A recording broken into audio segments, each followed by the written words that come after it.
Oi, meu nome é Luciana Sacramento e esse aqui é o meu canal.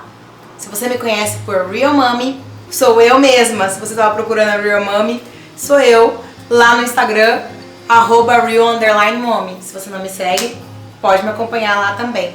O que eu falo? Sobre muitos temas ligados ao universo feminino.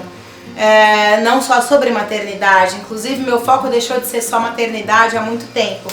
No momento em que eu percebi que eu também tinha que olhar pra mim. Isso foi muito dolorido, sabe? Primeiro que amadurecer não é fácil. É muito difícil amadurecer. Eu já demorei pra deixar de ser adolescente. Eu acho que eu devo ter sido adolescente. Não inconsequente, mas adolescente de ingênua, de bestinha. Sei lá, até uns 25 anos de idade. E aí depois disso, a vida foi sendo encarada de uma outra forma pra mim. E amadurecer não é fácil, é difícil, mas faz parte da vida. A gente não pode ser criança ou adolescente pro resto da vida, a gente tem que crescer, não é verdade? E comecei a amadurecer, tive filhos e eu percebi o quanto a maternidade foi solitária pra mim.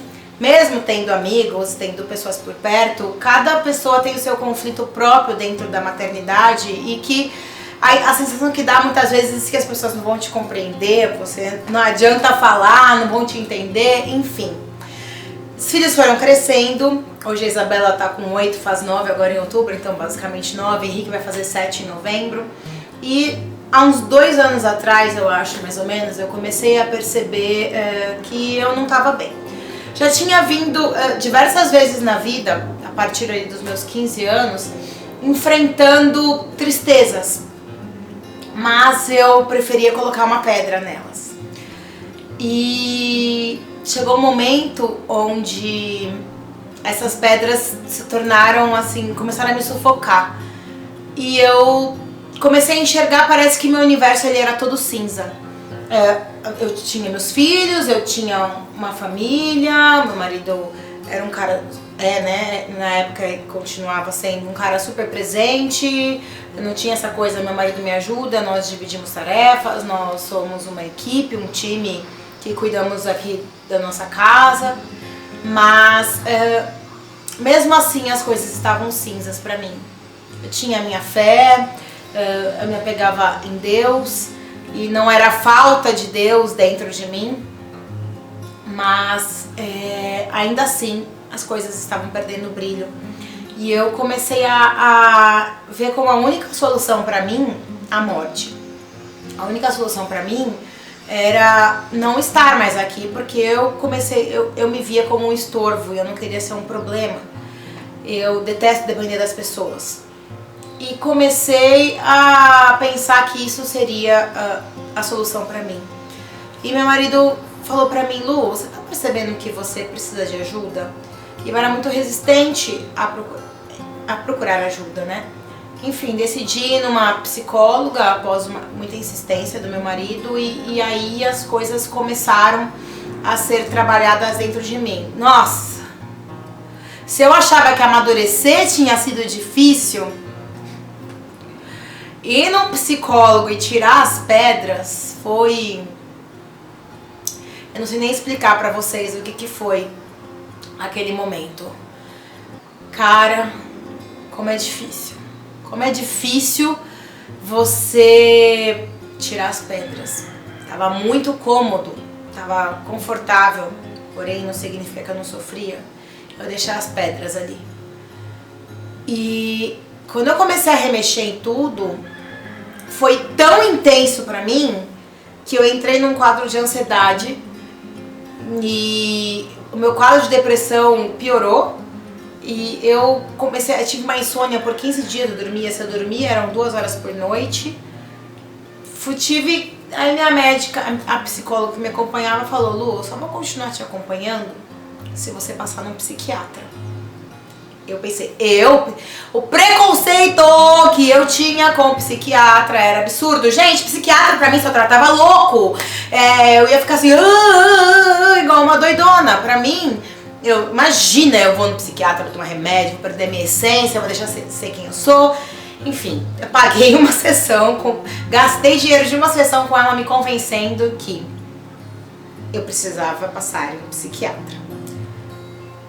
Deixei as minhas resistências de lado, lá fui eu para um psiquiatra. Começamos um tratamento com uma medicação leve. O psiquiatra sempre teve uma postura de dizer: eu não quero te deixar viciado ou dependente de uma medicação, eu quero te tirar desse quadro que você tá. E aí, vendo conforme o seu tratamento, em concordância com a sua psicóloga, nós vamos reduzir essa medicação e tirá-la. Então isso me tranquilizou muito, né, o psiquiatra falar dessa postura, né. Ok, comecei esse tratamento com psiquiatra, psicólogo, realmente melhorei no aspecto da ansiedade, minha depressão melhorou, mas a compulsão alimentar, né, a dor na compulsão alimentar não me deixava. E então eu decidi que eu queria mergulhar dentro do tema Luciana. Tema chato pra você, tema mais chato ainda pra mim. Cara, como é difícil se conhecer. E eu fui começando a entender tudo que eu deixei pra trás por medo do que os outros iam pensar ou por nunca ter me questionado se era aquilo que eu queria ou não. Uma das coisas mais doloridas nessa transformação foi aprender a dizer não. Dizer não pras pessoas. Eu tinha um medo absurdo de deixar as pessoas chateadas e que as pessoas não gostassem de mim. Só que eu precisava, né, dizer não. Dizer não, se a pessoa deixou de gostar de você porque você disse um não, então aquela pessoa realmente não tinha que estar perto de você. E dizer não pra mim foi difícil, foi dolorido. Os primeiros nãos me faziam, às vezes, quando eu fechava o olho pra dormir, eu ficava lembrando da cena, ficava lembrando o que eu podia ter dito, o que eu poderia ter explicado melhor antes de dizer não. Depois eu fui buscando entender quem era a Luciana. E hoje em dia eu percebi uma coisa, essa semana, numa reflexão que me deixou muito chateada por ter feito isso comigo. Eu fui uma pessoa que enfrentei a obesidade a partir ali dos meus 15, 16 anos, comecei a engordar, mas assim, a obesidade mesmo foi lá pelos meus 24, 25 anos. E eu percebi que eu sempre fui uma pessoa muito aventureira, uma pessoa que sempre gostou de fazer muitas coisas. E eu comecei a dar desculpas de como se eu não gostasse mais das coisas, mas eu tava querendo até me convencer daquilo.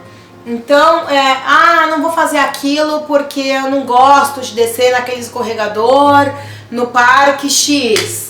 Na verdade, eu tinha medo de eu não ter o peso para descer naquele lugar, ou se eu fosse numa aventura, a corda não ia me aguentar, ia quebrar.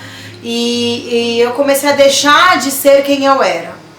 Aí hoje, após a bariátrica, bypass que eu fiz, eu tenho voltado a refletir nesse aspecto de o que a Luciana gosta. Estranho, né, eu falar o que a Luciana, o que eu gosto, o que eu quero fazer. E eu decidi que eu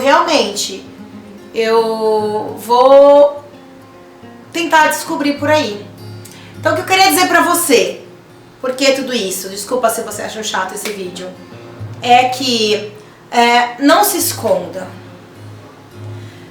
Porque você acha que as coisas não vão... Você não tá dentro de um padrão, você não tá dentro de uma caixinha em que a sociedade te cobra em qualquer aspecto. Não. Claro, a gente tem que respeitar quem tá à nossa volta, mas você tem que se respeitar da mesma forma que eu tenho que me respeitar. Então se respeite.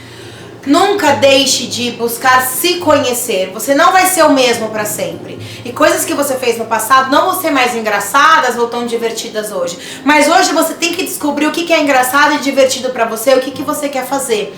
E os seus sonhos do passado podem não ser mais os sonhos de hoje, mas você tem que ter sonhos hoje, porque o sonho é que nos leva pra frente. A gente tem que continuar fazendo planos, a gente tem que continuar sonhando. Então não se limite, não importa o que os outros vão dizer, mas se esse é o seu sonho, se você tem um, faça planos e continue buscando por eles, tá bom?